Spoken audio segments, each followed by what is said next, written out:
Lubinia de Juan Rulfo. De los cerros altos del sur, el de Lubinia es el más alto y el más pedregoso.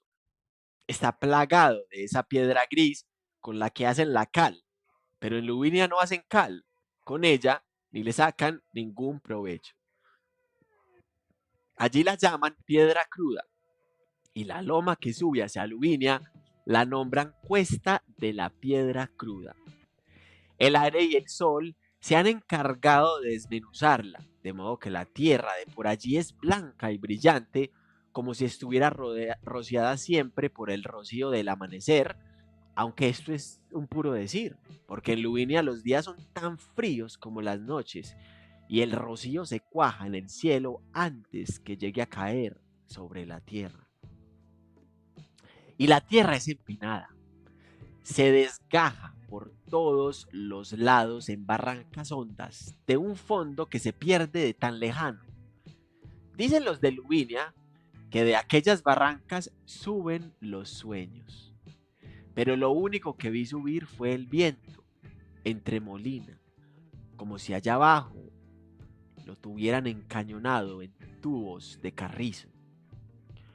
Un viento que no deja crecer ni a las dulcamaras, esas plantitas tristes que apenas si pueden vivir un poco untadas a la tierra, agarradas con todas sus manos al despeñadero de los montes. Solo a veces, allí donde hay un poco de sombra, escondido entre las piedras, florece el chicalote con sus amapolas blancas. Pero el chicalote pronto se marchita. Entonces uno lo oye rasguñando el aire con sus ramas espinosas, haciendo un ruido como el de un cuchillo sobre una piedra de afilar. Ya mirará usted ese viento que sopla sobre Lubinia. Es pardo. Dicen que porque arrastra arena de volcán, pero lo cierto es que es un aire negro. Ya lo verá usted. Se planta en Lubinia perdiéndose de las cosas como si las mordiera, prendiéndose de las cosas como si las mordiera. Y sobran días en que se lleva el techo de las casas como si se llevara un sombrero de petate, dejando los paredones lisos, descobijados. Luego rasca como si tuviera uñas. Uno lo oye a mañana y tarde, hora tras hora sin descanso, raspando las paredes, arrancando tecatas de tierra, escarbando con su pala picuda por debajo de las puertas, hasta sentir bullir dentro de uno como si se pusiera a remover los goznes de nuestros mismos huesos. Ya lo verá usted. El hombre aquel que hablaba se quedó callado un rato mirando hacia afuera. Hasta ellos llegaba el sonido del río pasando sus crecidas aguas por las ramas de los camichines. El rumor del aire moviendo suavemente las hojas de los almendros y los gritos de los niños jugando en el pequeño espacio iluminado por la luz que salía de la tienda. Los comogenes entraban y rebotaban contra la lámpara de petróleo, cayendo al suelo con las alas chamuscadas. Y afuera seguía avanzando la noche. Oye, Camilo, mándanos otras 2 cervezas más, volvió a decir el hombre. Después añadió, otra cosa, señor. Nunca verá usted un cielo azul en Lubinia. Allí todo el horizonte está desteñido, nublado siempre por una mancha caliginosa que no se borra nunca. Todo el lomerío pelón, sin un árbol, sin una cosa verde para descansar los ojos. Todo envuelto en el calín ceniciento. Usted verá eso, aquellos cerros apagados, como si estuvieran muertos, y a Lubinia en el más alto, coronándolo con su blanco caserío, como si fuera una corona de muerto. Los gritos de los niños se acercaron hasta meterse dentro de la tienda. Eso hizo que el hombre se levantara, fuera hacia la puerta y les dijera, váyanse más lejos, no interrumpan, sigan jugando, pero sin armar alboroto. Luego, dirigiéndose otra vez a la mesa, se sentó y dijo, pues sí, como le estaba diciendo, allá llueve poco. A mediados de año llegan unas cuantas tormentas que azotan la tierra y la desgarran, dejando nada más el pedregal flotando encima del tepetate. Es bueno ver entonces cómo se arrastran las nubes, cómo andan de un cerro a otro dando tumbos como si fueran vejigas infladas, rebotando y pegando de truenos igual que si se quebraran en el filo de las barracas. Pero después de 10 o 11 días se van y no regresan sino al año siguiente. Y a veces se da el caso de que no regresan en varios años. Sí, llueve poco, tampoco, casi nada, tanto que la tierra, además de estar reseca y achicada como cuero viejo, se ha llenado de rajaduras y de esa cosa que allí llaman pasojos de agua, que no son sino terrones endurecidos como piedras filosas, que se clavan en los pies de uno al caminar, como si allí hasta a la tierra le hubieran crecido espinas, como si así fuera.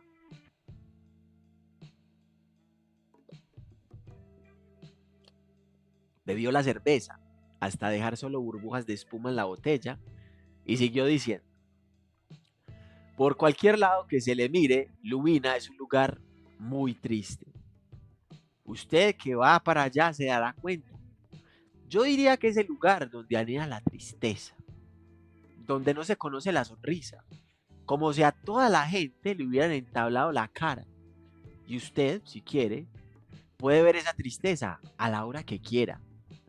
El aire que allí sopla la revuelve, pero nunca se la lleva. Está ahí como si allí hubiera nacido. Y hasta se puede probar y sentir porque está siempre encima de uno, apretada contra de uno. Y porque es oprimente como una gran cataplasma sobre la viva carne del corazón. Dicen los de allí que cuando llena la luna, ven de bulto la figura del viento recorriendo las calles de Lubinia, llevando a rastras una cobija negra, pero yo siempre lo que llegué a ver cuando había luna en Lubinia fue la imagen del desconsuelo, siempre. Pero tómese su cerveza. Veo que no le ha dado ni siquiera una probadita, tómesela.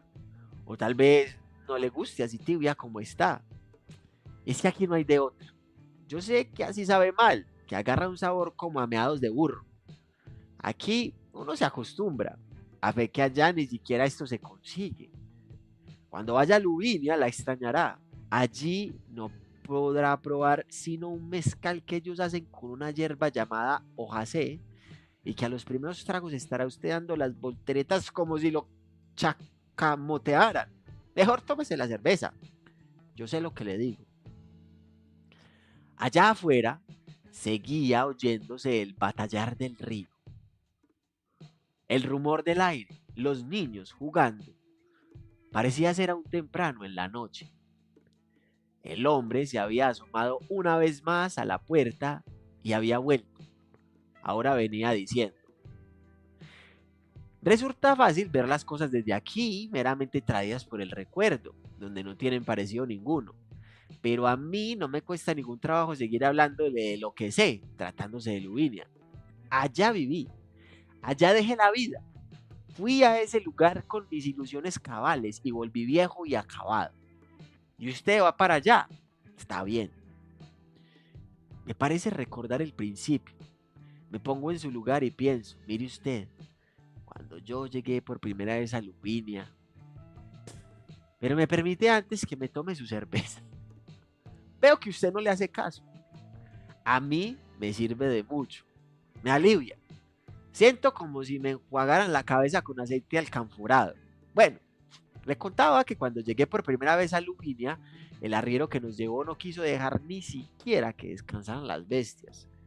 En cuanto nos puso en el suelo, se dio vuelta. Yo me vuelvo, nos dijo.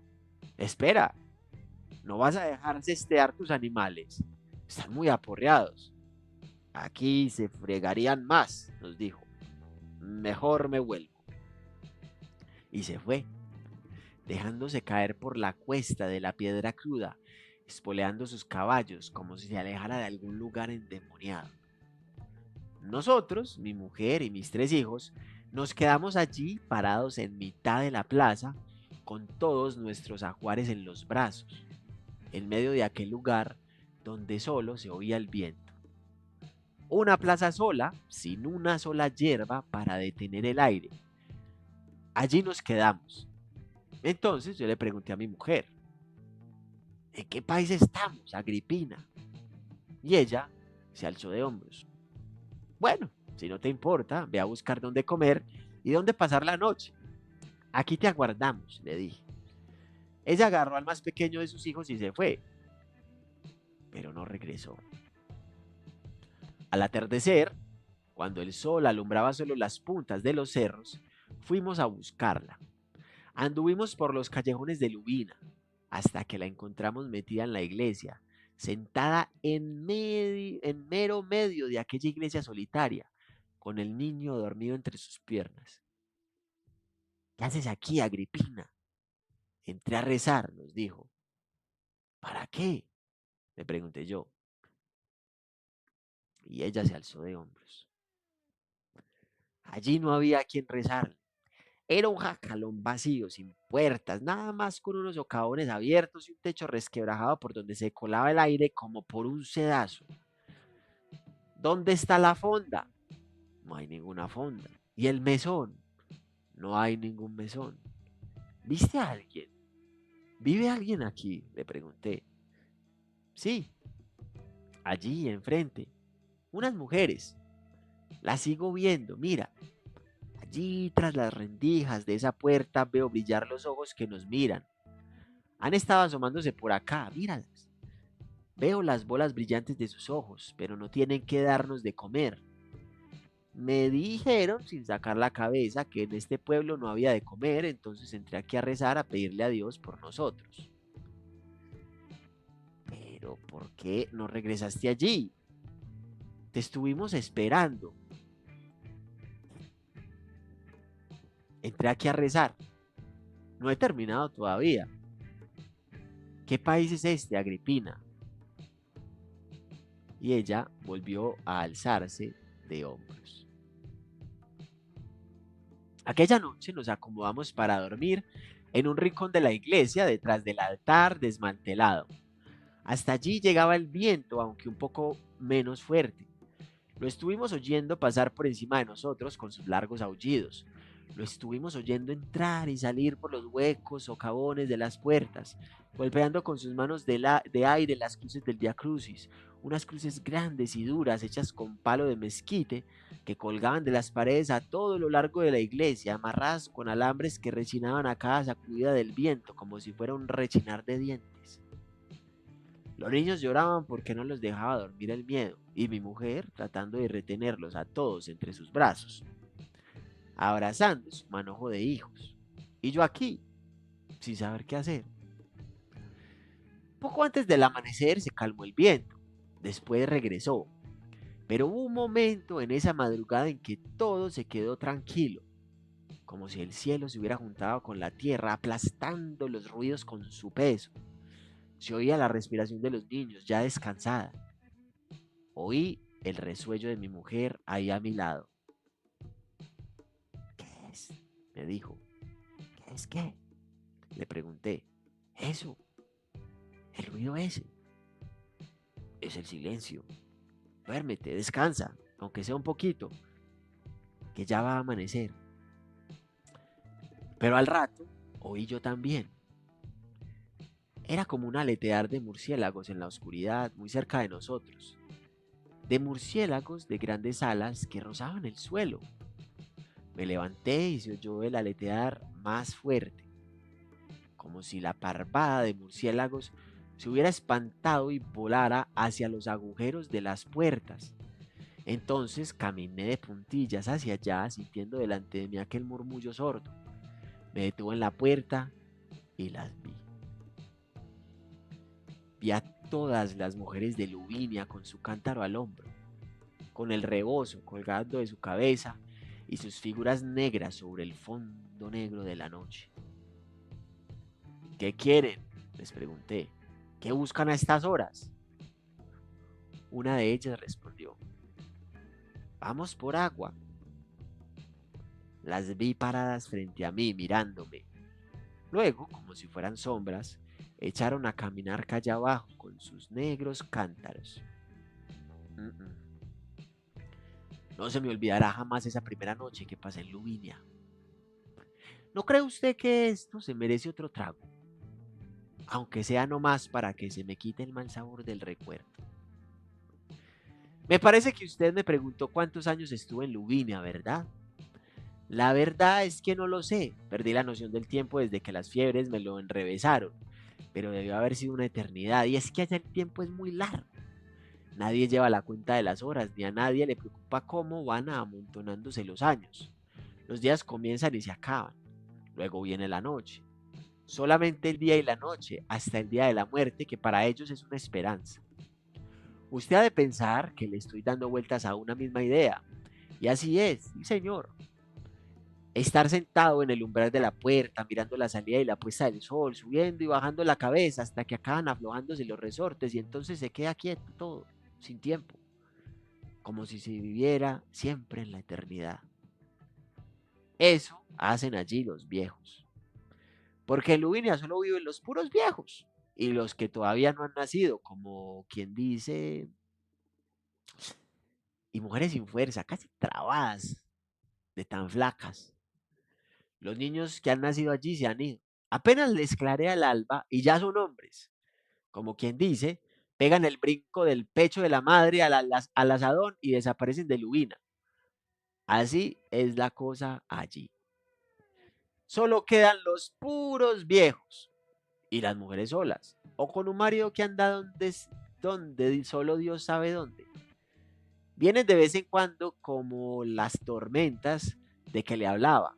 Se oye un murmullo en todo el pueblo cuando regresan y uno como gruñido cuando se van. Dejan el costal del bastimento para los viejos y plantan otro hijo en el vientre de sus mujeres y ya nadie vuelve a saber de ellos sino al año siguiente y a veces nunca. Es la costumbre. Allí le dicen la ley, pero es lo mismo. Los hijos se pasan la vida trabajando para los padres, como ellos trabajaron para los suyos, y como quién sabe cuántos atrás de ellos cumplieron con su ley. Mientras tanto, los viejos aguardan por ellos y por el día de la muerte, sentados en sus puertas con los brazos caídos, movidos solo por esa gracia que es la gratitud del hijo, solos en aquella soledad de Lubina. Un día traté de convencerlos de que se fueran a otro lugar donde la tierra fuera buena. Vámonos de aquí, les dije. No faltará modo de acomodarnos en alguna parte. El gobierno nos ayudará. Ellos me oyeron sin parpadear, mirándome desde el fondo de sus ojos, de los que solo se asomaba una lucecita allá muy dentro. ¿Dices que el gobierno nos ayudará, profesor? ¿Tú conoces al gobierno? Les dije que sí. También nosotros lo conocemos. Da esa casualidad. De lo que no sabemos nada es de la madre del gobierno. Yo les dije que era la patria. Ellos movieron la cabeza diciendo que no. Y se rieron. Fue la única vez que he visto reír a la gente de Lubina. Pelaron sus dientes, molenques, y me dijeron que no, que el gobierno no tenía madre. Y tienen razón, ¿sabe usted? El señor ese solo se acuerda de ellos cuando alguno de sus muchachos ha hecho alguna fechoría acá abajo. Entonces manda por él hasta Lubina y se lo matan. De ahí en más, no saben si existe. Tú nos quieres decir que dejemos Lubina porque según tú ya estuvo bueno de aguantar hambre sin necesidad, me dijeron. Pero si nosotros nos vamos, ¿quién se llevará a nuestros muertos? Ellos viven aquí y no podemos dejarlos solos. Y allá siguen. Usted los verá ahora que vaya, mascando bagazos de mezquite seco y tragándose su propia saliva para engañar al hambre. Los mirará pasar como sombras, repegados al muro de las casas, casi arrastrados por el viento. No oyen ese viento, les acabé por decir. Él acabará con ustedes. Dura lo que debe durar. Es el mandato de Dios, me contestaron. Malo cuando deja de hacer aire. Cuando eso sucede, el sol se arrima mucho a Lubina y nos chupa la sangre y la poca agua que tenemos en el pellejo. El aire hace que el sol se esté arriba. Así es mejor. Ya no les volví a decir nada. Me salí de Lubina y no he vuelto ni pienso regresar. Pero mire las maromas que da el mundo. Usted va para allá ahora, dentro de pocas horas. Tal vez ya se cumplieron 15 años que me dijeron a mí lo mismo. Usted va a ir a San Juan, Lubina. En esa época yo tenía mis fuerzas, estaba cargado de ideas. Usted sabe que a todos nosotros nos infunden ideas. Uno va con esa plasta encima para plasmarla en todas partes, pero en Lubina no cuajo eso. Hice el experimento y se deshizo. San Juan, Lubina. Me sonaba a nombre de cielo aquel nombre, pero aquello es el purgatorio. Un lugar moribundo donde se han muerto hasta los perros y ya no hay ni quien ladre el silencio. Pues en cuanto uno se acostumbra al vendaval que allí sopla, no se oye sino el silencio que hay en todas las soledades. Y eso acaba con uno. Míreme a mí, conmigo acabó. Usted que va para allá comprenderá pronto lo que le digo. ¿Qué opina usted si le pedimos a ese señor que nos matice unos mezcalitos? Con la cerveza se levanta uno cada rato y esto interrumpe mucho la plática. Oye, Camilo, mándanos unos mezcales. Pues sí, como le estaba diciendo, pero no dijo nada. Se quedó mirando un punto fijo sobre la mesa donde los comejenes, ya sin sus alas, rondaban como gusanitos desnudos. Afuera seguía oyéndose cómo avanzaba la noche, el chapoteo del río contra los troncos de los camichines, el griterío ya muy lejano de los niños. Por el pequeño cielo de la puerta se asomaban las estrellas. El hombre que miraba a los comejenes se recostó sobre la mesa y se quedó dormido.